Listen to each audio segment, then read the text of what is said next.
Guys good morning নমস্কাৰ মই লাবৰ হয় আপোনালোকৰ ওচৰত অন্য এটা ভিডিঅ' লৈ আহিলোঁ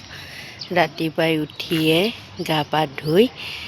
মানে গা ধুৱাওঁতে কাপোৰখিনিও ধুই দিলোঁ আমাৰ মাইকী মানুহৰ কথা ৰাতিপুৱাই উঠিয়ে কামখিনি নকৰিলে নহয় আৰু লগত ডিউটিও আছে ৰ'দটো এতিয়া বৰ্তমান ওলাই আহিছে ৰাতিপুৱাই হ'লে ৰ'দটো আহে গৰম চাগে নিশ্চয় হ'ব আজিও কালি অকণমান বৰষুণ পৰিছিলে এইটো হাতত ক্লিপ কাপোৰ মেলা দেখাই আছোঁ কিমানখিনি কাপোৰ ধুইছোঁ ইমানখিনি ধোৱা নাই বাৰু মই কাপোৰ ধুই পূৰা ক্লিপ দি কেনে মেলি দিছোঁ চাটৰ ওপৰত কেইদিনখন চাটৰ ওপৰত কাপোৰখিনি থাকিলেও পূৰা কালাৰ পূৰা জ্বলিয়ে যায় ধুই ল'লোঁ এতিয়া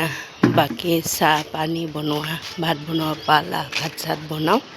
এতিয়া আপোনালোকেও চাগে নিশ্চয় ৰাতিপুৱাৰ কাম হ'ল মোৰো হ'ল আৰু মোৰ ভিডিঅ'টো চাই যদি আপোনালোকে ইণ্টাৰেষ্টিং হয় লাইক কৰিব কমেণ্ট কৰিব শ্বেয়াৰ কৰিব বাই বাই।